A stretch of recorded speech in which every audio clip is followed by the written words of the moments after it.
Dahil nga kilala ka bilang hari ng pooling dito sa atin, or sabi nga nila master pooling. So anong baka mabahigian mo kami ng anong sikreto ba yung ginagawa mo or paanong kondisyon yung ginagawa mo sa mga ibon? Sa akin ano lang eh.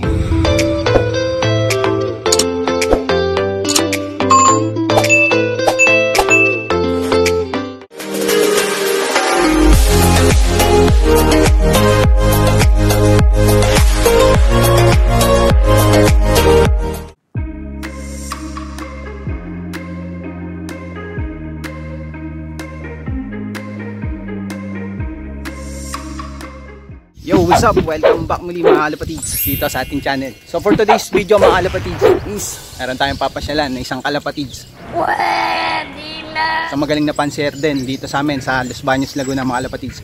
So kung gusto mo rin siya makilala at gusto mo kasamahan sa video natin for today, so tara, let's go! Nakasama natin si Boss Marlon ngayon.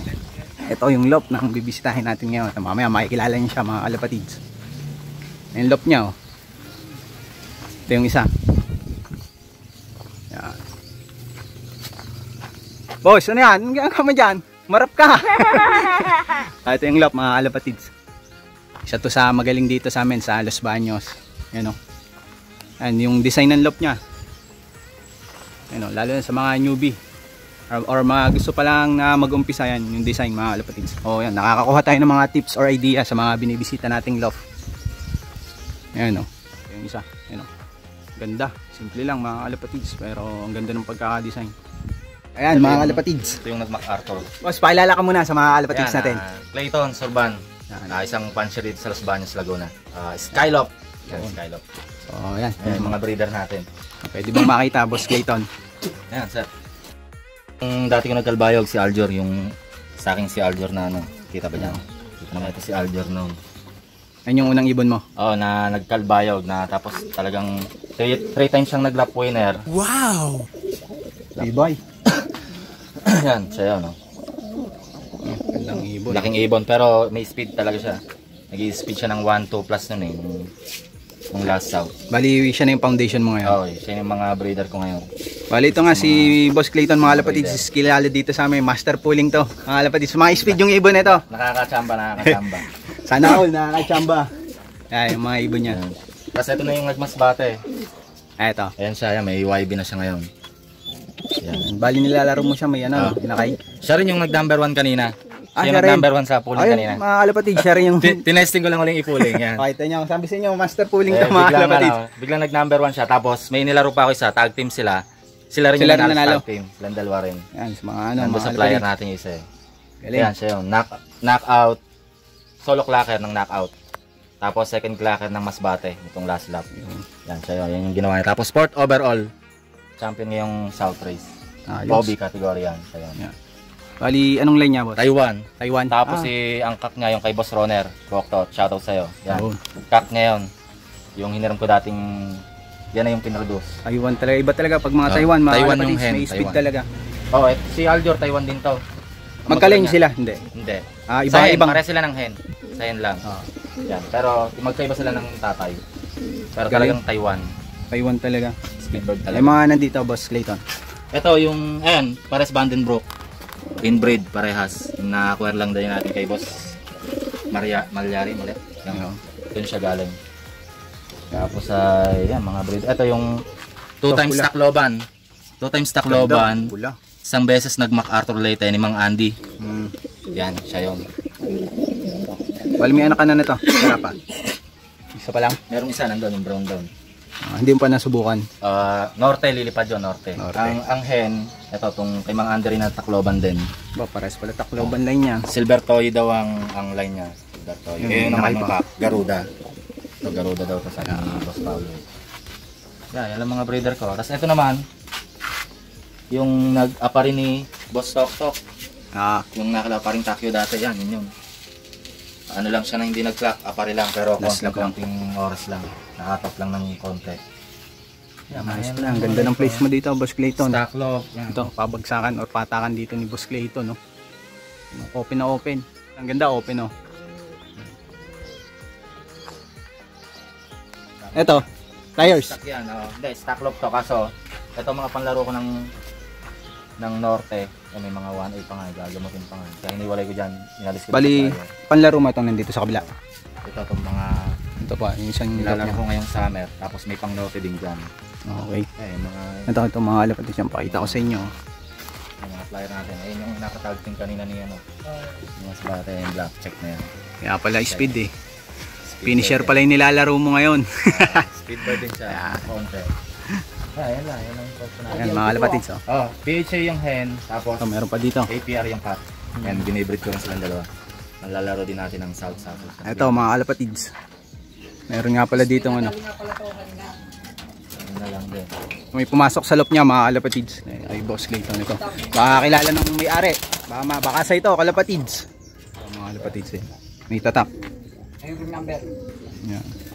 So, yung ring number oh. KRPC 2022 224074. Yan, black check or velvet mga alapatids. Alpasan natin. Ayaw na umalis dito. Pumasok sa loop ni Boss Clayton yan oh. Yes, natin alpasan. Pagka ano, sibat ka na ha. Yun. Kaso wala eh. Pag ganyan lang siya eh. Ayaw nang umalis dito sa loop. Bugaw eh. Binugaw, pinaronda ko na yun isang kanina. Yun, sana'y bumalik. Titingnan natin kung ano. Parang yung buwis na nangyari. Pag hindi, karga ka. Ayan o. Nalipad mga alapatids. Sisibat na. Boss Clayton, paano ka nag-umpisa mag-alaga ng kalapate? Yun, elementary pa lang ako. Hilig ko talaga yan. Bata pa ako noon. Tapos yung karera na takbuhan. Yung gitnaan. Yung dati ko yun eh. Street fight? Street or street fight. race? Oh, yun. Tapos nung high school ako, meron pa rin ako. Tapos nung nag-college ako, natigil na ako noon. Tapos parang kung ano ng bisyo, inom-inom na yung mga ganun-ganun. Tapos nito lang ulit, napabalik ako parang 2012. Yung club nating LPFC pa noon yun, napalaro ulit ako doon 2 taon hanggang 2014. Tigil uli ako noon. Napabalik ako nito ng ano na, pandemic.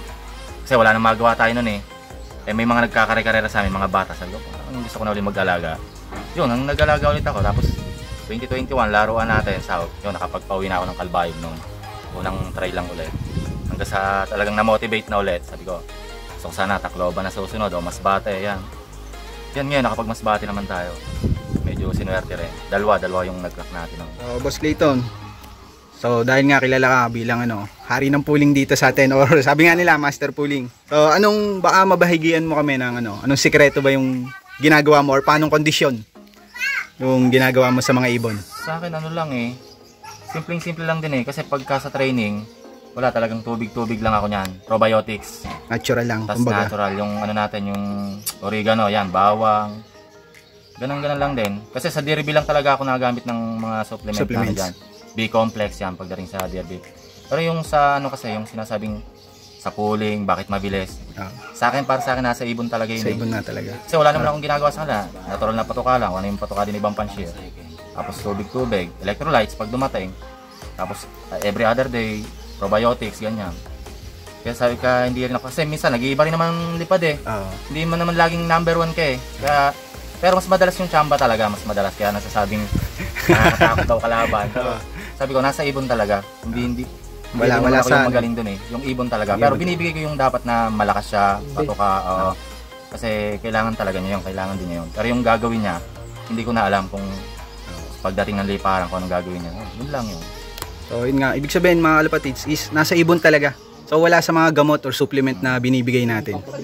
Walang nakakapagpabilis na gamot. Wala talaga. Hindi ako naniniwala. Kasi dati sabi gumamit daw ng yung mga turbo tabs. Yung ano pa yung iba, yung Voltplex. Wala, nag-go-off lang ibon ko sa mga ganun eh. Ramdam ko mas parang pagdating tuyot na tuyot, parang hirap na hirap. Kasi sabi ko natural lang, kasi may nagturo din eh. May mga mentor tayo na tubig. Ayan, si Boss Marlon. Diyan din ako na natural lang, mga ganun-ganon. Kaya sabi ko, magawa nga to. Kasi nung last out ako, nung nagkalbayog, napunan ko ng gamot. Durog pagdating. Durog talaga. Yun, nabalda pa nga eh. Kaya sabi, may mga nagsabi nga, huwag masyadong gusto sa gamot. Kasi hindi rin naman ganong nakakatulong pag sobrang dami. Nasisira lang katawan ng ibon. Yes, tama. Kaya dapat talaga, mild na mild lang. Kasi nung katulad ito, nagmasbate. Ang ginamit ko lang sa kanya, Super B12 tsaka B50 lang talaga. Tsaka ano pala, yung power wings. Yun lang, yung tatlong yun lang. Yun nga mga kalapatids, palakasin natin yung ibon sa natural na Yun talaga. sistema. Talagang dapat malakas siya sa natural lang. Medyo matagal-tagal ka na rin sa larangan ng pigeon racing. So anong may papayo mo sa mga newbie kalapatids natin na gustong pumasok sa pigeon racing? Sa akin, masaya. Masayang magastos. Pero, hindi ko mo natatalo ka ngayon, wala na. Hindi, umiikot talagang larangan natin sa pigeon. Tsaka, matututo ka at matututo ulit. Parang ganon. Parang, may natutunan ka na ngayon, tapos sa ibang araw, meron pa ulit. Parang, depende sa ginagawa mong sistema, paikot ng paikot na malalaman mo, dapat pala ganun ginawa ko, dapat pala ganon.